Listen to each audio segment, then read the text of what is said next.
أعوذ بالله من الشيطان الرجيم. بسم الله الرحمن الرحيم. نحمده ونصلي على رسوله الكريم. أما بعد فأعوذ بالله من الشيطان الرجيم. بسم الله الرحمن الرحيم.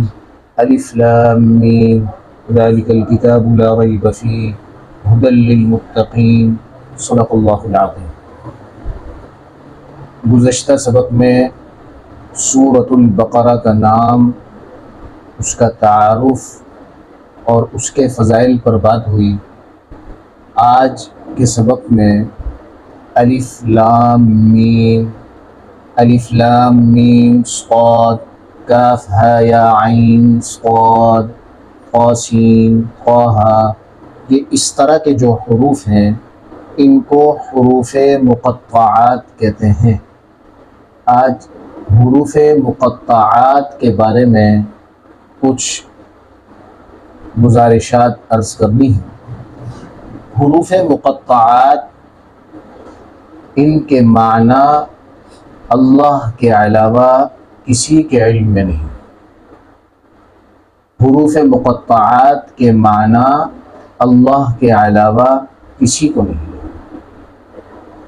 بعض حضرات نے جن صورتوں کے شروع میں یہ حروف آتے ہیں تو انہوں نے یہ قول کیا کہ یہ ان صورتوں کے نام ہیں، اور بعض حضرات نے یہ قول کیا کہ یہ حروف مقطعات اللہ کے ناموں کے رمز ہیں، اشارات ہیں، اللہ کے ناموں کے رمز و اشارات ہیں. لیکن جمہور صحابہ کرام، تابعین، مفسرین کرام کا بالاتفاق یہ نظریہ اور عقیدہ ہے کہ حروف مقطعات یہ اللہ کے راز ہیں، اس کا علم اللہ کے علاوہ کسی کو نہیں ہے.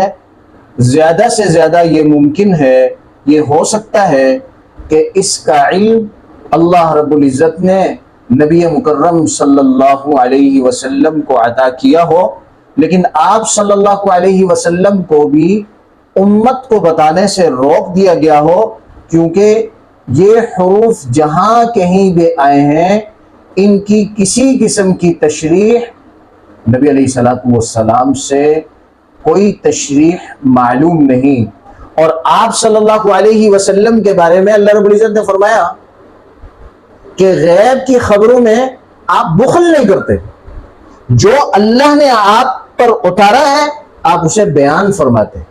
اور ویسے بھی اللہ رب العزت نے تنبیہ بھی فرمائی، یا ایھا الرسول بلغ ما انزل الیک من ربک وان لم تفعل فما بلغت رسالتہ.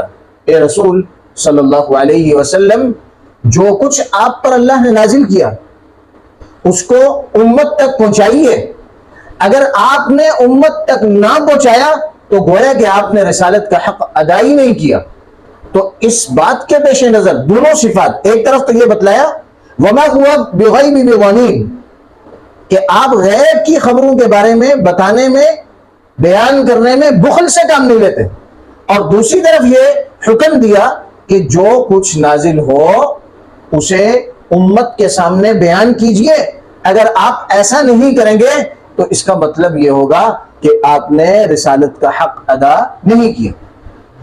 تو لہذا ان باتوں کو سامنے رکھتے ہوئے حروف مقطعات کے بارے میں ہم جو دیکھتے ہیں، قرآن و سنت کا مشاہدہ کرتے ہیں، اس کا مطالعہ کرتے ہیں، تو پتہ چلتا ہے کہ اس میں نبی علیہ الصلوۃ والسلام نے اس کی کوئی تشریح نہیں فرمائی.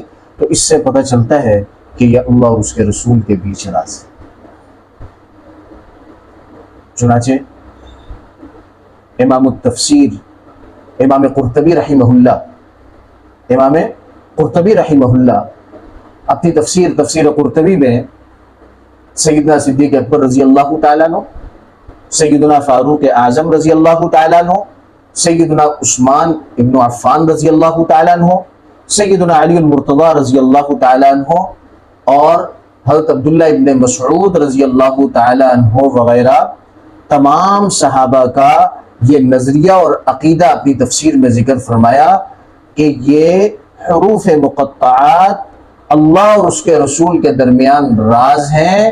اب اس کے معنی کے پیچھے بھاگنے دوڑنے کی اور اس میں غور و فکر کرنے کی ضرورت اور اجازت نہیں، ضرورت بھی نہیں ہے اور اجازت بھی نہیں۔ چنانچہ گزشتہ جتنی کتابیں آسمانی کتابیں نازل ہوئی تو تمام کتابوں میں اللہ تبارک و تعالیٰ نے کچھ رموز رکھے، راز رکھے، تو اسی طرح قرآن مجید میں بھی یہ راز رکھے۔ اب بعض دفعہ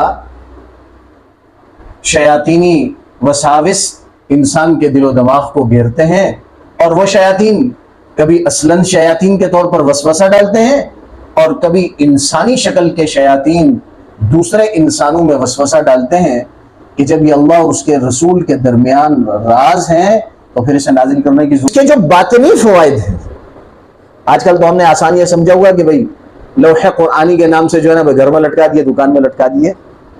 قرآن اس بات کے لیے نہیں آیا، قرآن پڑھنے کے لیے اور عمل کرنے کے لیے آیا۔ بہرحال لوگ اس نظریے سے اسے لگاتے ہیں کہ اس سے خیر و برکت پیدا ہوگی، تو میں عرض یہ کرنا چاہ رہا ہوں کہ اس سے ہٹ کر بھی اس کے باطنی فوائد بہت سارے۔ چنانچہ ان حروف مقطعات کو پڑھ کر اگر دعا مانگی جائے اللہ ان دعاؤں کو قبول کرتا ہے۔ اب یہ حروف متشابہات کی طرح ہیں، جیسے اللہ تبارک و تعالیٰ نے قرآن مجید میں کچھ آیات محکمات نازل فرمائی کہ جن کے معنی کو اللہ نے واضح فرما دیا، اور کچھ آیات جو ہے اللہ تبارک و تعالیٰ نے متشابہات نازل فرمائی، متشابہات کہ جن کے معنی اللہ تبارک و تعالیٰ نے ان کے اندر چھپا کے رکھے، اور ایمان والے اور خاص جو علم میں راسخ لوگ ہیں، جو کمال درجے کا علم رکھتے ہیں، والراسخون فی العلم، وہ بھی کیا کہتے ہیں؟ آمنا بھی، ہم تو بس صرف اس پر ایمان لائے، ہم تو بس صرف اس پر کیا لائے؟ ایمان لائے۔ اس سے آگے، ان حدود سے آگے علم میں رسوخ رکھنے والے، گہرائی تک جانے والے لوگ بھی ان پر صرف ایمان لاتے ہیں، اور ان کے معنی کے اندر کھونے اور غوطہ لگانے سے باز رہتے ہیں۔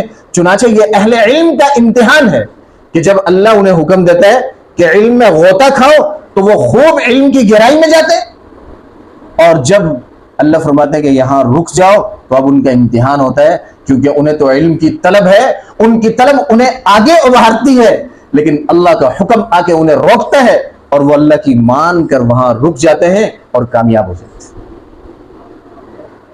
اب ایک فائدہ کہ قرآن کا شروع الف لام میم سے ہو رہا ہے،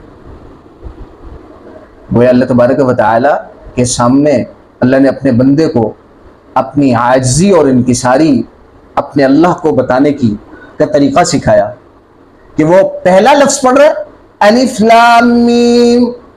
اے مولا کریم، میں ان کے معنی جانتا نہیں، میں نہیں جانتا ان کے معنی، لیکن اے مولا کریم یہ تو آپ نے نازل کیا ہوا ہے، اور آپ کے اور محبوب پیغمبر، ہمارے محبوب پیغمبر نے اس کی تلاوت کی ہے اور ہمیں اس کی تلاوت کا حکم دیا۔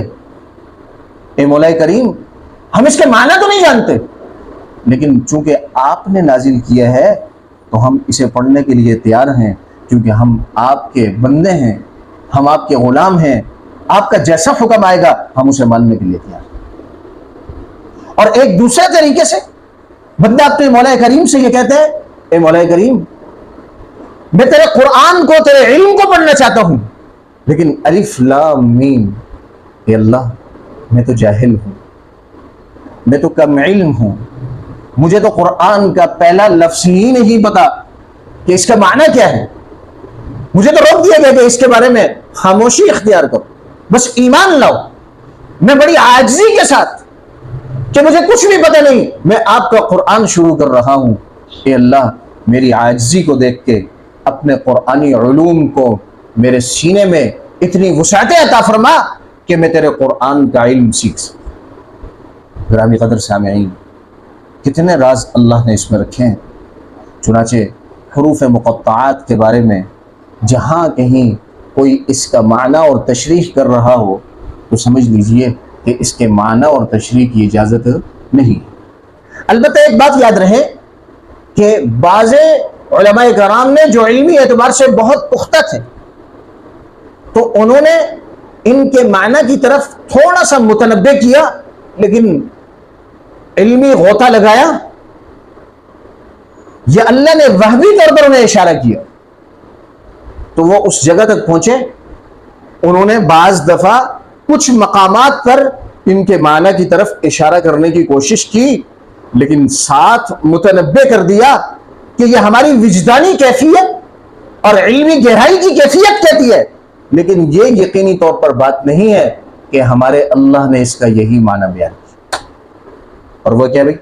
الف لام میم، الف سے اللہ، لام سے جبریل امین، میم سے جناب محمد الرسول اللہ صلی اللہ علیہ وسلم، کہ اللہ رب العزت نے قرآن مجید کو جبریل امین کے ذریعے جناب محمد الرسول اللہ صلی اللہ علیہ وسلم کے سینہ اطہر پر نازل فرمایا۔ لیکن یہ بات کہتے ہوئے انہوں نے پوری وضاحت کر دی کہ یہ ہماری علمی گہرائی اور وجدانی کیفیت کہتی ہے، لیکن اس سے اس بات کی طرف نہ جانا چاہیے کہ اللہ نے جو اس کے راز رکھے ہیں وہ راز یہی ہیں، اس طرف جانے کی اجازت نہیں۔ اللہ تبارک و تعالیٰ سے دعا ہے کہ اللہ رب العزت ہمیں قرآن فہمی کا جذبہ نصیب فرما دے۔ اللہ تبارک و تعالیٰ ہمیں قرآن فہمی کے لیے اپنی بارگاہ میں قبول فرما لے، اور سمجھ کر اللہ ہم سب کو عمل کی توفیق عطا فرما دے۔ وآخر دعوانا الحمد للہ رب العالمین، الحمد للہ رب العالمین والعاقبۃ للمتقین، والصلاة والسلام على رسول خیر خلقہ محمد وعلى آلہ وصحبہ اجمعین۔ اللہم انک عفو کریم تحب العفو فاعف عنا یا غفور یا رحیم۔ اللہم انا نسألک الجنة الفردوس ونعوذ بک من النار۔ یا اللہ ہم سب کے صغیرہ کبیرہ گناہوں کو معاف فرما۔ یا اللہ ہمارے والدین، اساتذہ کرام کے، رشتہ دار، اعزاء، اقارب کے، ساری امت کے مسلمانوں کے صغیرہ کبیرہ گناہوں کو معاف فرما۔ یا اللہ اس زمانے کا سب سے بڑا گناہ وہ فلسطین اور غزہ کے مسلمانوں کو بے یار و مددگار چھوڑنا ہے، جس میں ساری امت محمدیہ ملوث ہے۔ یا اللہ سب کے اس عظیم گناہ کو معاف فرما دے۔ یا اللہ جتنی ہم میں استطاعت اور طاقت ہے، یا اللہ ان کے لیے آواز بلند کرنے کی، یا اللہ ان کے ساتھ تعاون کرنے کی، یا اللہ ان کے دشمنوں کی معیشت کمزور کرنے کی جتنی ہماری طاقت ہے، اتنا ہمیں ان کے ساتھ مدد کرنے کی توفیق عطا فرما۔ یا اللہ فلسطین کے، غزہ کے مسلمانوں کی مدد فرما، مجاہدین کی مدد فرما۔ یا اللہ وہ چند نوجوان، یا اللہ پوری دنیا کفر کے سامنے سینہ سپر کھڑے ہیں، سال ہونے والا ہے، یا اللہ کیسی جرت کے ساتھ کھڑے ہیں، یا اللہ ان کی خصوصی مدد فرما دے۔ یا اللہ بدر و احد والی مدد فرما دے، یا اللہ حنین والی مدد فرما دے، یا اللہ قادسیہ والی مدد فرما دے۔ یا اللہ ہم کمزور ہیں، آپ کمزور نہیں۔ یا اللہ ہمارے گناہوں کی طرف، ہماری نااہلی کی طرف نہ دیکھنا، مولا کریم ان کی خصوصی مدد فرما دے۔ یا اللہ ہم میں سے جو بیمار ہیں، ہمارے گھروں میں جو بیمار ہیں، اسپتالوں میں جو بیمار ہیں، سب کو صحت کاملہ عطا فرما، سب کی پریشانیوں کو دور فرما، سب کے مسائل کو غیب کے خزانوں سے حل فرما۔ یا اللہ سب کے گھروں کے اندر خیر و برکت نصیب فرما۔